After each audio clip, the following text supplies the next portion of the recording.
Hello, lily explain में आपका स्वागत है। अगर एक्सप्लेनेशन अच्छी लगे तो वीडियो को लाइक करें और चैनल को सब्सक्राइब करना बिल्कुल ना भूलें। तो चलिए वीडियो को स्टार्ट करते हैं। ड्रामा के स्टार्ट में हम एक लड़की को देखते हैं जिससे उसकी स्टेप मॉम पैसे फेंक के देती है और वो रोने लगती है। उसके स्टेप मॉम बोलती है कि अब हम तुम्हें पैसे दे रहे हैं, इसे लेके अब तुम यहाँ से जाओ। फिर वहाँ उस लड़की की स्टेप सिस्टर आती है, वो भी उसे पैसे फेंक के मारती है। वो लड़की जिसका नाम क्यू होता है वो उन पैसों को जल्दी से उठा लेती है। ये की स्टेप सिस्टर जिसका नाम रुयू होता है वो बोलती है कि अब तुम यहाँ से जाओ, उस ओल्ड मैन से शादी करो जो कि विलेज में एक फार्मर है। वहाँ एक स्नेक माउंटेन है और वहाँ जल्दी ही एक फैक्ट्री ओपन होने वाली है, इससे शायद तुम दोनों को कुछ खाना मिल जाए। तभी वो बोलती है बट ग्रैंडपा ने तो डिसाइड किया था उस आदमी से रुयू की शादी होगी, सारा डाउरी भी सिस्टर को पहले ही मिल गया था। तब उसके स्टेप मॉम गुस्से में बोलती है कि वो फार्मर एक गिफ्ट भी डिजर्व नहीं करता और मैं उसे डाउरी दूँ। कि वो अपने डैड को बोलती कि डैड अगर बाहर लोगों को पता चला कि फैमिली ने उसकी डॉटर को उसकी हक की चीज़ें नहीं दी हैं तो क्या रिस्पेक्ट रहेगी। और उसके डैड को भी उसकी बात में लॉजिक लगता है, इसलिए वो उन्हें उनकी चीज़ें ले जाने को बोलते हैं। कि वो अपना बैग पैक करके ले जाती है। रुयू बहुत ज़्यादा गुस्सा हो जाती है। तब उसकी मॉम बोलती है कि उन्होंने पहले ही उसके सारे रियल गोल्ड ज्वेलरी अलग से रख दिए हैं। ये सुनकर रुयू बहुत ज़्यादा खुश हो जाती है।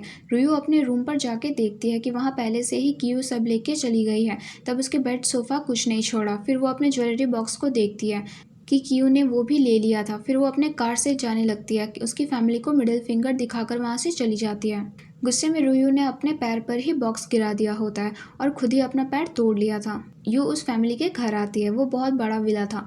ये सोचती है कि मेरी फैमिली ने तो कहा था कि ये एक फार्मर फैमिली है, पर घर तो बहुत बड़ा है। तब वहाँ एक लड़की बैठी होती है। यू उससे पूछती है कि शू यन कहाँ है, वो उसकी वाइफ है। बट ये बात सुनकर वो लड़की गुस्सा हो जाती है और वो बोलते हैं कि तुम एक गोल्ड डिगर हो, कैसे युआन तुमसे शादी करेगा। तब कियो उससे उसके रिलेशन पूछती है कि युआन के साथ। तब वो लड़की बोलती है कि मैं युआन और उसके ब्रदर के बचपन से केयर करती हूँ।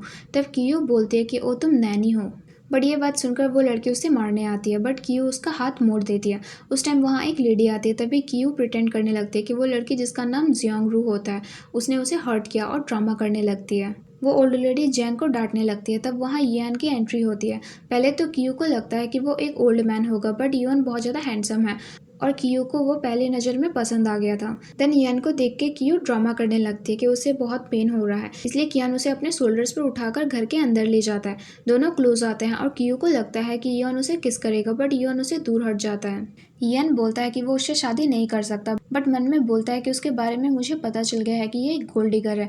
यियान बोलता है कि हमारे ग्रैंडपा के लिए मैं रेडी हुआ हूँ, बट तुम मुझसे कोई लव एक्सपेक्ट मत करना। तब कियो ड्रामा करने लगती है, बोलती है मेरी मॉम अब नहीं है, फादर ने न्यू फैमिली स्टार्ट की है और अगर मैं घर गई मेरी स्टेप मॉम मुझे मारेंगी। ये बात सुनकर यियान भी शॉक्ड हो जाता है कि उसे इस सब का कोई आइडिया नहीं था।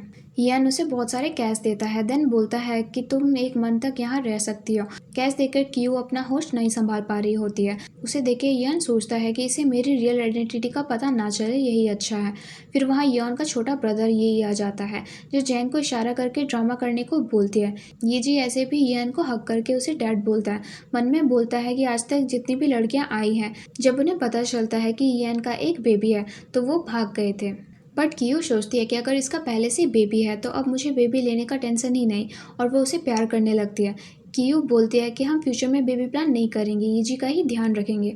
जैंग यीजी को लेकर जाती है, उसके साथ बहुत बुरा बिहेव करती है, उसे मारती है क्योंकि उसको सिर्फ योन से शादी करनी थी। यियान फिर कियो को बोलता है कि यीजी उसका सन नहीं ब्रदर है। यीजी यू को परेशान करने के लिए एक नकली छिपकली लगा देता है। कियो देख लेती है और बोलती है कि इस सब से मुझे कोई फर्क नहीं पड़ेगा। वो टॉवल्स में सोफा पर बैठी थी। तब यियान आता है और यूजी को वहाँ से लेकर जाने को बोलता है। जब यियान अंदर आता है यू भी शॉक हो जाती है। तब वो छिपकली को देख के यियान को हक कर लेती है। यियान उसे हटाने लगता है, उसी बीच उसका टॉवल गिर जाता है, दोनों ही चिल्लाने लगते हैं। ये सीन बहुत ज़्यादा फनी होता है। यियान उसे अपने शर्ट दे देता है। यू बोलती है कि तुम्हारे नोज से ब्लीड हो रहा है, बट यियान उस पर गुस्सा करके जाने लगता है। यू बोलती है कि मुझे एक रूम तो दे दो वरना मैं तुम्हारे साथ ही आके सो जाऊंगी। यियान फिर गुस्से में बोलता है तुम मास्टर बेडरूम में रहो, मैं गेस्ट रूम में सो जाऊंगा। यू बोलती है कि तुम्हारे ब्रदर ने मुझे टारगेट किया, बट यियान बोलता है कि वो ऐसा सबके साथ करता है, तुम उसे गलत मत समझो। मॉर्निंग में यू उठकर आती है। जैंग उसे बातें सुनाने लगती है। जैंग बोलती है कि तुम्हारा हस्बैंड कब का उठकर फार्मिंग करने चला गया और तुम अभी उठी हो। बट कियो बोलते कि तुम यीजी को ये सब क्यों दे रही हो, मिल्क और एग उसे कुछ डिफरेंट दो।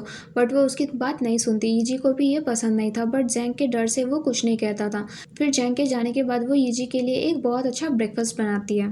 पहले यीजी नहीं खाता, जब कियो वहाँ से चली जाती है तब वो खा लेता है। कियो भी छुप कर देखती है और खुश हो जाती है। कियो वो सब खाना बाहर फेंकने जाती है जो जैंग ने बनाया था। जैंग प्लान करके पड़ोसी को बोलने लगती है कि कियो सिटी से है, वो नहीं जानती विलेज में लोग कैसे रहते हैं। वो ये सब खाना फेंक रही है और यीजी को खाने नहीं दे रही है। सारे लोग मिलकर कियो की बातें सुनाने लगते हैं। तब वहाँ यन आता है। कियो रोने लगती है, बोलती है जैंग अच्छे से यीजी को खाना नहीं देती, इसलिए मैंने उसके लिए अच्छा खाना बनाया। कोई बच्चा सिर्फ एग खा के कैसे ग्रो करेगा। तब सब कियो के साइड हो जाते हैं। जैंग का प्लान फेल हो जाता है। फिर सब जैंग को पनिशमेंट देने को बोलते हैं तो कियो वही खाना लाके देती है जो उसने यीजी के लिए बनाया होता है और वो खाने को बोलती है। सब जैंग को यही पनिशमेंट देते हैं। यन फिर से उसे बहुत सारे पैसे देता है, यीजी के लिए कुकिंग करने को बोलता है। कियो खुश हो जाती है। फिर सबके जाने के बाद जैंग एंड कियो के बीच आर्ग्यूमेंट हो जाती है। जैंग बोलती है कि तुम खुद को देखो, यन कभी भी तुमसे इम्प्रेस नहीं होगा, बट कियो उसके बात पर ध्यान नहीं देती। यहाँ जैंग मिरर में देख के प्लान करती है कि अब वो ड्रेस्ड अप होगी, फिर यन को पटा लेगी। कियो यीजी को बोलती है कि वो डर जाता है क्योंकि उसे लगता है कि वो उसे मारेगी, बट कियो बोलती है कि अगर तुम खुद को प्रोटेक्ट नहीं कर सकते तो किसी को प्रोटेक्ट करने का चांस दो।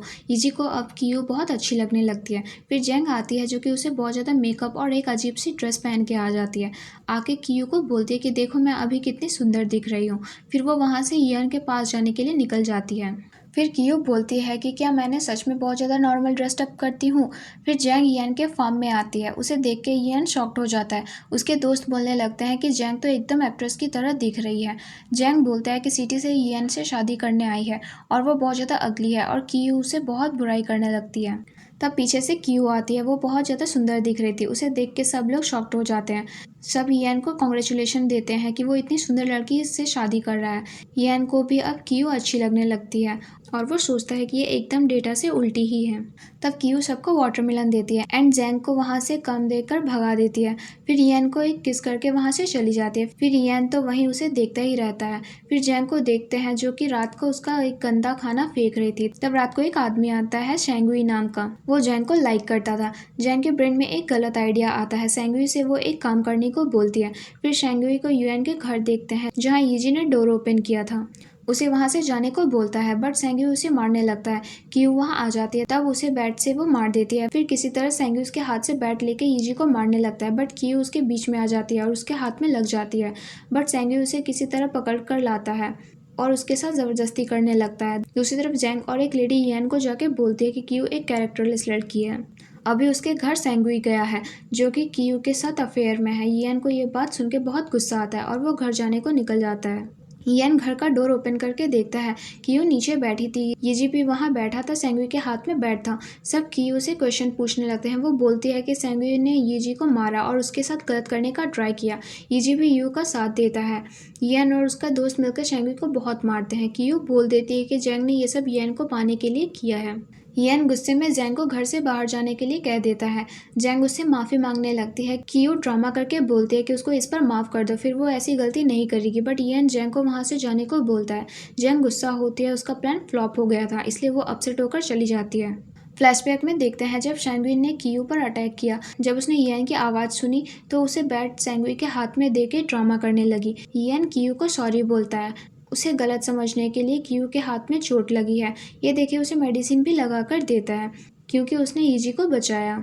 उसके लिए फिर से बहुत सारा पैसा देता है। यन बोलता है कि शॉपिंग करने को, बट कियो बोलती है कि तुम्हें भी मेरे साथ चलना होगा। यन मान जाता है। यू और यन शॉपिंग करने के लिए जाते हैं। वहाँ यन को एक कॉल आता है तो वो यू को पहले जाने को बोलता है। तब वहाँ रुयू का उसका बीएफ जो कि बहुत ज़्यादा रिच आदमी था, उसका नाम शाओ होता है।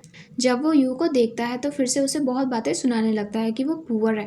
रुयू अब बहुत ज़्यादा रिच आदमी से शादी करने वाली थी, बट यू उस सब पर ज़्यादा ध्यान नहीं देती और शॉपिंग करने चली जाती है। फिर रियो भी उसके पीछे जाती है और उसका पैर टूटा हुआ होता है। शॉप में जो भी चीज़ को हाथ लगाती है वो रियो बोलती है कि उसे वही चाहिए। ऐसा करते करते उसने बहुत सारी शॉपिंग कर ली थी। यू ड्रामा करने लगते हैं कि सिस्टर तुम सब टाइम ऐसा ही करती हो। रुयू खुश होने लगती है। तब शॉप स्टाफ आकर उसे बिल देती है जो कि 20,000 का होता है। रुयू शॉक्ड हो जाती है। वो अपने बीएफ की तरफ देखती है बट वो पीछे मुड़ जाता है। अपनी इज्जत बचाने के लिए रुयू को अपने खुद के पैसे ही भरने पड़ते हैं। फिर रूही शॉपिंग का बैग लेकर निकल रही होती है, तब वो देखती है कि शॉप के स्टाफ यू से बात कर रहे हैं और उसकी शॉप चल नहीं रही थी, इसलिए यू ने उसकी हेल्प की। अब उसे प्रॉफिट का 0.5% मिलने वाला है। ये सुनकर यू के बीच फाइट होने लगती है, बहुत ज़्यादा आर्ग्यूमेंट होने लगती है। रूही उसे गरीब और भी बहुत सारी गाली देने लगती है। रूही बोलती है कि तुम्हारी मदर भी गोल्ड डिगर थी और तुम भी ऐसी ही हो। ये बात सुनकर यू को बहुत ज़्यादा ट्रिगर हो जाती है। फिर रूही को बहुत मारती है। तब शाओ वहाँ आता है। पहले तो रूही को देख के वो पहचान ही नहीं पाता है, बट फिर वो यू को बात सुनाने लगता है। फिर वहाँ युएन और उस मॉल का ओनर साथ आ जाते हैं। शाओ ओनर को बोलता है कि आपने इन गरीबों को क्यों अंदर आने दिया, मेरे जैसे रिच लोग ही यहाँ आ सकते हैं, अभी उनको यहाँ से निकालो। तब वो ओनर बोलता है कि तुम किससे बात कर रहे हो, पता भी है या नहीं, मेरी तो सिर्फ शॉप है बट ये पूरी बिल्डिंग ही उनकी है। ये बात सुन के तो सब शॉक हो जाते हैं और यू सोचती है कि युएन इतना ज़्यादा रिच है, क्या फार्मिंग करके इतने पैसे कमा लिए। यू खुश होने लगती है। शाओ और रूयू तो इस बात पर बिलीव ही नहीं करते हैं। यन यू को वहाँ से लेकर चला जाता है। शॉपिंग करके यू यन के घर आते हैं। जेंग बोलती है कि तुम यन के पैसे ऐसे उड़ा रही हो, मैं होती तो ऐसा नहीं करती। यू बोलती है कि तुम हो भी नहीं, मेरा हस्बैंड के पैसे मैं जब चाहूँ जैसे चाहूँ उड़ा सकती हूँ, तुम्हें क्या।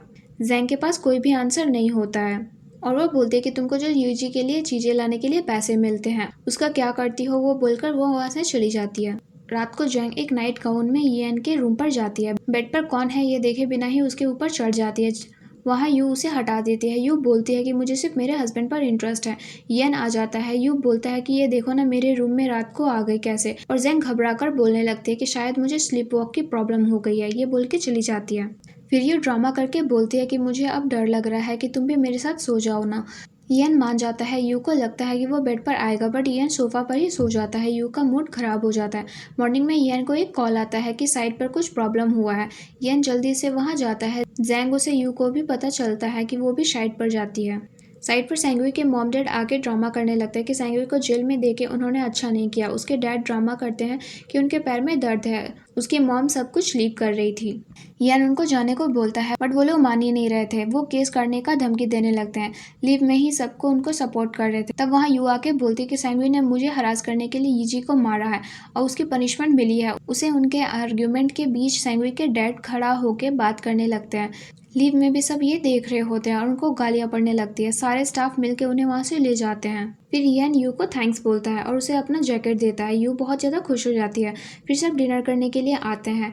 यू यीजी को बोलती है कि बट वो वहाँ से चला जाता है। फिर यान भी कुछ काम से बाहर चला जाता है। यू यीजी से मिलने जाती है। तब वो देखती है कि उसे बहुत ज़्यादा फीवर है और वो जल्दी से यान को कॉल करती है, बट वो नहीं उठाता। यू खुद ही यीजी को हॉस्पिटल ले जाने लगती है। जैंग बोलती है कि उसको नॉर्मल फीवर है, मरने ही जाएगा। ये सुनकर यू उसे गाली दे के चली जाती है। फिर नेक्स्ट डे यीजी को हॉस्पिटल में होश आता है। यू उसे रेस्ट करने को बोल के उसके लिए खाना लेने चली जाती है। तब डॉक्टर आके बोलते हैं कि तुम्हारे सिस्टर इन लॉ बहुत अच्छी है, सारा रात उन्होंने तुम्हारा ध्यान रखा है। यीजी को भी याद आता है कि रात को कैसे यू उसे लेकर आई थी। तब वहाँ येन आ जाता है। यू को थैंक्स बोलता है और फिर सॉरी भी बोलता है कि कल वो बिजी था, बट यू बोलती है कि उसके बदले अभी तुम हमारे साथ आज सारा दिन घूमोगे। येन मान जाता है। फिर तीनों बहुत ज़्यादा एंजॉय करते हैं, घूमते हैं, गेम खेलते हैं। येन और यू भी एक दूसरे के क्लोज आने लगते हैं। तीनों एक रेस्टोरेंट में जाते हैं। यू और यीजी को बिठाकर येन बाहर जाता है। यीजी बोलता है कि यहाँ सब कुछ बहुत एक्सपेंसिव है। यू बोलती है कि इसका ब्रदर रिच है ना, तो ये बात इनको कैसे बताए। यू बोलती है कि तुम ऑर्डर करो, मेरे पास पैसे हैं। तब वो वेटर बोलती है कि आप यहाँ खाना ऑफर नहीं कर सकते, इसलिए यहाँ से चले जाओ। यू ड्रामा करने लगती है और बोलती है कि मुझे कैंसर है, आज मैं अपने ब्रदर के साथ यहाँ अपना लास्ट मील करने आई हूँ। यीजी भी शॉक्ड हो जाता है। ये बात सुनकर वहाँ के सारे लोग उस वेटर को डांट देते हैं। तब वहाँ रियू और शाओ आ जाते हैं। रियू बोलते हैं कि तुम जैसे गरीबों को इस रेस्टोरेंट में जगह किसने दिया, यहाँ से निकल जाओ। येन आता है। शाओ मैनेजर को बोलता है कि जल्दी से इन गरीबों को यहाँ से निकालो। मैनेजर जब येन को देखता है वो नी डाउन हो जाता है और बोलता है I am sorry sir. Shao चिल्लाने लगता है। शाओ बोलता है कि मैंने यहाँ इन्वेस्ट किया है और तुम उसके आगे नी डाउन कर रहे हो। मैनेजर वो बोलता है कि आज से तुम यहाँ से बंद हो। तुम्हें पता भी है ये कौन है, ये स्नेक माउंटेन प्रोजेक्ट के हेड हैं और सबसे रिचेस्ट पर्सन है यहाँ के। ये सुनकर शाओ और रियू को बिलीव नहीं होता है। फिर भी वो बहुत ज़्यादा आर्गूमेंट करते हैं, बट रेस्टोरेंट से उन्हें बाहर निकाल देते हैं। शाओ बाहर आकर गुस्से में जाने लगता है और वो युएन से बदला लेने का सोचता है। उसे याद आता है कि उसका एक रिलेटिव कजिन है जो कि one of the richest person है सिटी का। वही अब उसकी हेल्प करेगा युएन और यू को सबक सिखाने के लिए। इन सब में रियू भी उसका साथ देती है। यू बहुत खुश होती है, सोचती है इतना हैंडसम हस्बैंड, उसके ऊपर से इतना रिच, उसे छोड़ने का कोई सवाल ही नहीं। और वो नाइट ड्रेस पहन कर रेडी हो जाती है। येन को शावर लेते हुए देखने लगती है। यीजी वहाँ आ जाता है बट यू उसे भगा देती है। वो बेड पर आके उसका वेट करने लगती है बट वेट करते करते ही सो जाती है। येन आके उसे देखकर स्माइल करने लगता है। मॉर्निंग में यू देखता है कि वो ब्लैंकेट से लिपट कर सो रही थी। येन उसके लिए लेटर रख के गया होता है। यू डिसाइड करती है कि वो उसके लिए खाना लेकर जाएगी। कंस्ट्रक्शन साइट पर शाओ और रुयो आते हैं। शाओ अपने कजिन से येन से बातें करने आया होता है। वहाँ एक आदमी आता है जो कि पत्थर लेके जा रहा था। शाओ को पता चलता है कि वो मैनेजर है, तो शाओ उससे बहुत अच्छे से बात करता है और उसे अपने कजिन से मिलने की बात करता है। मैनेजर बोलता है कि तुम यहाँ काम करो, मैं देखता हूँ। फिर शाओ वहाँ सब काम करने लगता है और रियूज उससे मना करने लगती है बट शाओ बोलता है कि अगर कजिन से मिलना है तो ये करना होगा। तभी वहाँ यू खाना लेके आती है। रियू को बोलती है कि इतने बुरे दिन आ गए हैं क्या कि तुम्हें ये काम करना पड़ रहा है। रियू उस पर गुस्सा करने लगती है बट यू उसे भाव नहीं देती। यू येन के पास आती है, उसे देख के बोलती है कि वो कितना हैंडसम है। येन उसके पास आके उसे किस कर देता है। यू बहुत ज़्यादा सरप्राइज्ड हो जाती है। वहाँ उसे खाना देके वहाँ से चली जाती है। फिर मैनेजर साओ उसके कजिन से मिलने को बोलता है और यू को बाहर वेट करने को बोलता है। रुयू सोचती है कि वो यू के घर जाएगी उससे मिलने। शाओ उसके कजिन, जिसको अच्छे से उसने कभी देखा भी नहीं होता, उसको बताने लगता है कि येन और यू बहुत बुरे लोग हैं, उन्होंने उसे बहुत इंसल्ट किया है, वो उन्हें जॉब से निकाल दे। तब येन उसे उसकी तरफ देखता है और येन बोलता है कि मैं ही हूँ तुम्हारा कजिन हूँ, तुमने जो मेरी वाइफ मेरे साथ किया है उसको रिवेंज अब मैं तुम्हारी कंपनी से लूँगा। शाओ येन से माफ़ी मांगने लगता है बट येन उसे उसको जाने को बोल देती है। दूसरी तरफ रुयू यू के घर जाती है। उसका विला देख के भी वो शॉक्ड हो जाती है कि कैसे एक फार्मर के पास इतना बड़ा घर हो सकता है। वो अंदर जाती है, वहाँ जैंग से टक्कर हो जाती है और जैंग से बहुत रूडली बात करती है। उसको सर्वेंट बोलकर उसकी इंसल्ट करने लगती है। जैंग तो उसे जोर से थप्पड़ मार देती है। दोनों की कैट फाइट स्टार्ट हो जाती है। यू वहाँ आकर मजे लेने लगती है, उनको इंस्ट्रक्शन देने लगती है कि कैसे मारना चाहिए। जैंग उसे मारकर वहाँ से चली जाती है। रुयो गुस्से में यू को बोलती है कि अभी तुम्हें यहाँ से निकाल दूंगी, तुम्हारा बॉस मेरी बीएफ का कजिन है, अब तुम्हें पता चलेगा। वो वहाँ ईजी को देख के बोलती है कि तुम्हें ये भी बर्डन है, देखना तुम्हारी लाइफ अब खत्म है। तब यहाँ येन आता है। रुयो फिर भी अपनी जुबान चला रही होती है। यू को धक्का मार देती है। येन उसे रुक के बोलता है अपने बीएफ को कॉल करो, बट शाओ का फोन नहीं लग रहा था। रुयो जल्दी से साइड पर जाती है। वो शाओ को बोलने लगती है कि बट शाओ बोलता है आज इस डायन की वजह से मेरी कंपनी खतरे में आ गई है, इसको तो मैं लेके नहीं जाऊंगा। वो कार से चला जाता है। रुयो उसे बोलने लगती है। येन यू को बताता है कि शाओ उसका कजिन का हस्बैंड है, उसने फैमिली के अगेंस्ट जाकर शादी कर ली थी, इसलिए उसको अब कोई भी पसंद नहीं करता है, उसको मेरी बारे में भी कोई आइडिया नहीं है। यू ये सोचती है कि ये कितना मिस्टीरियस है, उसका लव करके कोई गलती नहीं की है। यू रात को एक वाइन की बोतल लेकर आती है और येन को साथ में ड्रिंक करने को बोलती है। फिर दोनों ड्रिंक करते हैं। यू बहुत ज़्यादा ड्रंक हो जाती है। येन को किस करने लगती है। यू बोलती है कि वो उसे बहुत लाइक करती है, उसके जैसा हस्बैंड पाकर वो बहुत ज़्यादा खुश है। ऐसे ही वो एक टाइम पर वॉमिट कर देती है। फिर येन उसे सुला देता है। सुबह जब येन रूम से निकलता है तो वहाँ जैंग उसे बोलती है कि वो ब्रेकफास्ट कर ले, बट येन मना करके बोलता है कि यू के लिए हैंगओवर ड्रंक बना दे। येन की यू की केयर करते हुए देखकर जैंग बहुत ज़्यादा गुस्सा हो जाती है। शाओ को देखते हैं, वो भी बहुत ज़्यादा गुस्सा था। और तब वहाँ पर येन की कजिन वन आती है। फिर शाओ उसे बोलता है कि उसके कजिन ने उसकी कंपनी की हेल्प करने से मना कर दिया है, उसकी वाइफ के साथ उसका थोड़ा झगड़ा हो गया। वन बोलती है कि उसने शादी कर ली और मुझे बोला भी नहीं।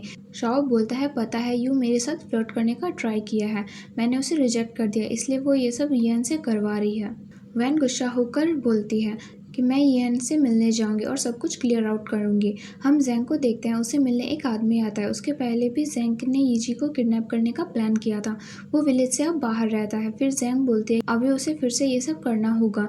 वो आदमी मना करता है बट जैंग उसके बदले उसको सब देने के लिए रेडी हो जाती है। फिर जैंग और वो आदमी इंटीमेट होते हैं। जैंग साथ में यू की एक ड्रेस लेकर आई होती है। वो पहन के ही जंगल से घर जाने लगती है और वहाँ दो लेडी ने उसको देख लिया और उन्हें लगता है कि वो यू ही है। उसको कैरेक्टरलेस बोलते हैं, उसको बहुत उल्टा सीधा बोलते हैं।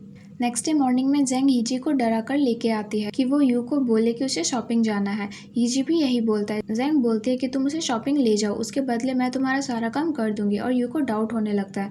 वो चुपकर यीजी के साथ नजर रखने लगती है। थोड़ी देर बाद जैंग येन को कॉल करके बोलती है कि यीजी को किसी ने किडनैप कर लिया है और साथ में यू भी है। ये सुनकर येन घर आता है और जैंग रोकर ड्रामा करती है कि यू के रूम से उसे एक नंबर मिला है, उसके साथ मिलकर यू ने यीजी को गायब कर दिया है। तब वहाँ वो लेडीज़ भी आ जाती है। लेडीज़ बोलती है कि यू एक अच्छी लड़की नहीं है, उसका किसी और के साथ अफेयर चल रहा है। उन्होंने कल रात को उसको किसी आदमी के साथ जंगल में देखा था। तभी वहाँ यू और यीजी आ जाते हैं। यियान उसे सब कुछ बताने को बोलता है। यू बोलती है कि जैंग उसे फ्रेम करने का ट्राई कर रही है। आज सुबह उसने मुझे और यीजी को शॉपिंग पे भेज दिया। यीजी बोलता है कि जैंग ने उसे डराया था ये सब बोलने के लिए। फिर वो लेडीज यू को बातें सुनाने लगते हैं। तब यू बोलते हैं कि कल रात उन्होंने जिसको देखा था, क्या उसका उसने फेस देखा था? बट वो लेडीज बोलते हैं उन्होंने वो ड्रेस देखा था, और जैंग वो ड्रेस दिखाती है। फिर यू बोलती है ये ड्रेस तो कब से गायब थी, किसी ने चुरा लिया है। जैंग उसे आर्ग्यूमेंट करने लगती है। तब यू उस आदमी को लेके आती है और वो आदमी बोलता है कि उस दिन उसके साथ कौन था उसे नहीं पता, बट उसके नेक पर मार्क होगा। फिर यू जैंग का स्कार्फ उतारती है और वहाँ पर मार्क होता है। यू जैंग को स्लैप मारती है। यियान उसे जेल में भेज देता है। वो लेडीज भी वहाँ से चली जाती है। फिर यीजी भी बोलता है कि जैंग उसे हमेशा बुली करती है। जैंग बोलती है वो सब उसने यियान को पाने के लिए किया, बट वो आदमी बोलता है कि उसे सिर्फ पैसे चाहिए, इसलिए ये सब किया। यियान उन दोनों को जेल भेज देता है। यियान यू अकेले बात करते हैं। यियान उसे सॉरी बोलता है, हेल्प के लिए थैंक्स बोलता है। यू बोलती है अब मुझे क्या गिफ्ट दोगे? यियान उसे कैश देता है। यू बोलती है कि मुझे ये सब नहीं चाहिए। फिर यियान उसको अपने क्लोज कर लेता है और यू उसका कैश भी ले लेती है। दोनों रूम पर आते हैं, इंटीमेट होते हैं। तब यियान यू को एक रिंग दे के मैरिज प्रपोजल देता है। यू बहुत ज़्यादा खुश हो जाती है। यू यस बोल देती है और दोनों हग करते हैं। मॉर्निंग में यू रूम से बाहर आती है। तब वहाँ वॉन आ जाती है और वो आके यू को बहुत बुरा बोलने लगती है कि उसकी वजह से जैंग जेल में है। वहाँ यियान आ जाता है। यियान बोलता है यू मेरी वाइफ है तो उससे अच्छे से बात करो और यहाँ से चली जाओ, बट यू यियान को समझा के भेज देती है। यू बोलती है मैं तुम्हारी सिस्टर के साथ टाइम स्पेंड करूँगी। वन यू को बोलती है कि तुम्हें मेरी हस्बैंड के साथ फ्लर्ट कैसे किया?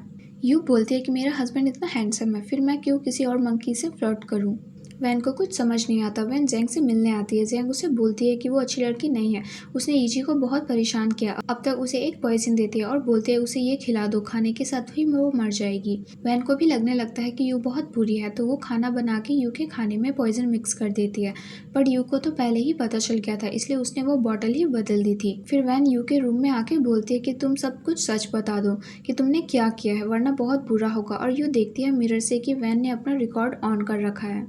यू बोलते हैं आपके रिकॉर्ड में भी ये रिकॉर्ड होगा ना कि आपने मेरी खाने में पॉइजन मिक्स किया था। ये सुन के वैन डर जाती है। तब वहाँ यियान भी आ जाता है। वैन जल्दी से निकल जाती है। फिर यियान यू को बोलता है अभी जैंग पर अटेम्प्ट का मर्डर का चार्ज भी लग जाएगा। यू अपने गार्डन में बैठी थी। उसके केयर टेकर लेडी उसकी रिंग देखते हुए बोलती है कि फाइनली इंगेज्ड हो गए, तुम अब जल्दी से बेबी प्लान करो, यियान का सन ही ये सब कुछ मैनेज करेगा। यू डर जाती है और सोचती है कि क्या सच में यियान के बेबी के लिए उसको तो नहीं प्रपोज किया। यियान उसके पास आता है और बोलता है आज रात हम एक साथ रूम पर सोएंगे, बट ये सुनकर यू डर जाती है और जल्दी से वहाँ से उठकर चली जाती है। यियान को कुछ समझ नहीं आता है। उनको दूर से वैन देख रही होती है और तब उससे मिलने रुयू आती है और बोलती है कि इस यू से तुम्हें भी प्रॉब्लम है ना। फिर दोनों मिलकर यू को फंसाने के लिए प्लान करते हैं। फिर एक लेडी आकर यू को बताती है कि उसके अगेंस्ट विलेज हेड के पास कंप्लेन आई है और सब तुम्हें विलेज से निकाल देंगे। यू भी वहाँ आती है। वहाँ वैन और रुयू ने सबके साथ फेक फोटोज दिखाती है जिसमें यू किसी लड़के के साथ होटल से निकल रही थी। यू बोलती है ये फेक है, ये मैं प्रूव कर सकती हूँ, और सब करने को बोलते हैं। यू रुयू से पूछती है ये कब की पिक्चर है। रुयू बोलते है कि यहाँ आने के 1 वीक पहले।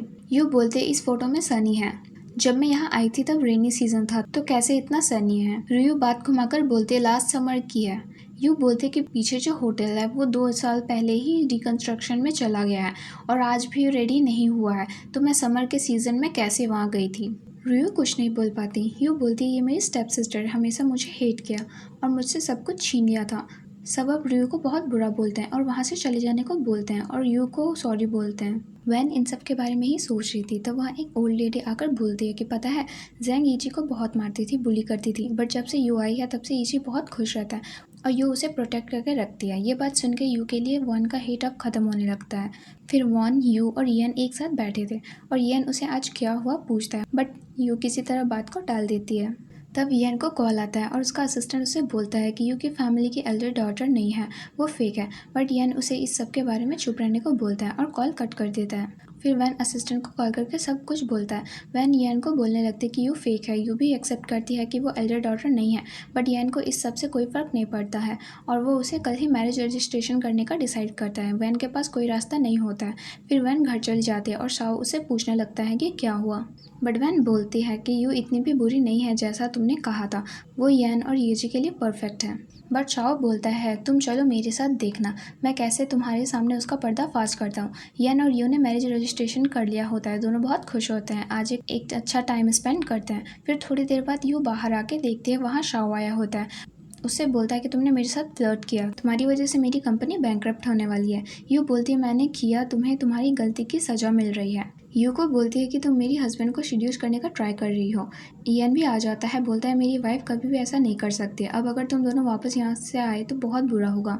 शाओ वैन बाहर आ जाते हैं, सोचने लगते हैं कि अब क्या करें। तब शाओ बोलता है उसे पैसे की ट्रीट दो जिससे वो मान जाए। वैन ऐसा ही करती है, यू भी मान जाती है। मैसेज करके वो बात करती है। वैन बोलती है तुम्हें सच कहा, ये गोल्ड डिगर है। हम देखते हैं कि यन के साथ बैठकर ही यू ने टेक्स्ट किया है। यन बोलता है इन्हें अब रियलिटी दिखानी ही पड़ेगी। वैन चेक लेके यू के पास आती है बट यू मना कर देती है। यू बोलती है तुम पहले अपने हस्बैंड की रियल फेस देखो, फिर ये सब करना जो अभी कर रही हो। उसके लिए वैन मान जाती है। फिर यू को कॉल करती है। यू बोलती है कि शाओ मेरे घर पर है, तुम अब उससे मिलने आओ, सब सच्चाई सामने आ जाएगी। क्योंकि रूई को भी शाओ से मिलना था, इसलिए वो मान जाती है। शाओ यान के घर होता है, तब वहाँ रूई आती है और वो बोलती है तुम मेरा फ़ोन क्यों नहीं उठा रहे हो। तब शाओ बोलता है मैं बहुत परेशान था, यू ने मुझे कहीं का नहीं छोड़ा, मेरी हालत ख़राब कर दिया। बट रूई उस पर गुस्सा करने लगती है। रूई को शाओ को धक्का लगता है और वो गिर जाती है। शाओ उसे उठाकर हक करके सॉरी बोलने लगता है उसके साथ ऐसा करने के लिए। तब वहाँ यू, वैन और यान पुलिस लेके आ जाते हैं। उनके आते ही शाओ ड्रामा करने लगता है कि रूई ही उसके साथ फ्लर्ट कर रही थी। बट तब यू ही बोलती है कि उसने सीसीटीवी लगाया है, तो वो झूठ ना बोले, यही ठीक है। शाओ वैन को बहुत सॉरी बोलता है। यन उसे मारता है उसकी सिस्टर को धोखा देने के लिए। वैन शाओ को डिवोर्स दे देती है। शाओ को पुलिस ले जाती है अरेस्ट करके, और यू को भी, क्योंकि उसने भी यू को बहुत ज़्यादा परेशान किया है। वैन बहुत अपसेट थी क्योंकि उसने शाओ के लिए सबको इतना हर्ट किया। यू उसके पास आके बोलती है कि अब उसको फिक्र करने की ज़रूरत नहीं है, अब सब उसके साथ अच्छा ही होगा। अब वैन और यू की भी फ्रेंडशिप हो जाती है। फिर यू अपने मॉम को सब बताती है कि यू उसे जेल भेजा। उसके डैड बोलते हैं कि इतनी मेहनत की, उसने ये सब किया, उसने उस फार्मर के साथ शादी कर ली, हमें बताया भी नहीं। विलेज में एक यू यन की मैरिज पार्टी चल रहा होता है, उसके पेरेंट्स वहाँ आते हैं। यू के डैड बोलते हैं उसने पार्टी रख ली था, हमें बताया भी नहीं। यहाँ इतने बड़े बिजनेस टाइकून कैसे आए इस छोटे विलेज में। वो यू के पास जाके उसे बहुत बुरा भला बोलते हैं उसकी वजह से रूई की शादी भी टूट गई है, और यू को मारने जाते हैं। बट यन उसे रोक देता है और उसे वहाँ से जाने को बोलता है। बट यू बोलती है कि वो मेरे डैड है, उन्हें रहने का हक है। फिर उसके स्टेप मॉम बोलने लगती है तुम फेक हो, रूई से यन की शादी होने वाली थी।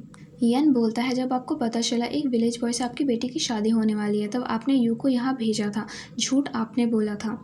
बट उनकी बातों के बीच ही रूयू बोलने लगती है इसकी मदर उसके डैड के साथ अफेयर में थी, इसलिए उसने जन्म लिया। ये बात सुनकर यू को बहुत ज़्यादा गुस्सा हो जाती है। उसकी स्टेप मॉम को बोलती है कि ये इलीगल अफेयर में मेरी मॉम और मैं ही रियल है। मेरी मॉम के डेथ होने के बाद डैड ने तुम दोनों को रास्ते से उठाकर जगह दी, मेरी लाइफ बर्बाद कर दी। ये सुनकर यू के डैड उसे मार देते हैं। यन भी उसे मारने जाते हैं, तभी वहाँ बहुत सारे एक्सपेंसिव कार आते हैं। उन्हें लगता है कि कोई रिचेस्ट पर्सन आया है। तीनों उनसे अच्छे से बात करने लगते हैं, बट वो यन के मैनेजर होते हैं। यन को बोलते हैं कि यही तो है रिचेस्ट पर्सन। ये सुनकर वो तीनों शॉक्ड हो जाते हैं और सब लोग उन पर हंसने लगते हैं। यन से यू सॉरी बोलने लगता है। यू को बोलता है कि तुम्हें ये सब पहले बताना चाहिए था ना, हम ये सब नहीं करते। तब यन उन्हें जोर से एक स्लैप करता है और बोलता है आज से तुम्हारी सारी कंपनी खत्म, अब रास्ते में आ जाओगे तुम। तब यू के स्टेप मॉम फिर से यू से रूडली बात करने लगती है। तब यू के डैड उसे स्लैप मारते हैं। रूयू को भी स्लैप मारते हैं क्योंकि ये सब उसकी वजह से ही स्टार्ट हुआ। यू के डैड बोलते हैं अब रास्ते पे भीख मांगना। फिर यू अपने बेड पर बहुत सारे पैसे रख देती है, उस पर पैसे उड़ाकर एंजॉय करने लगती है। यन भी उसे ज्वाइन करता है और ऐसे ही ये ड्रामा यहीं पे एंड हो जाता है।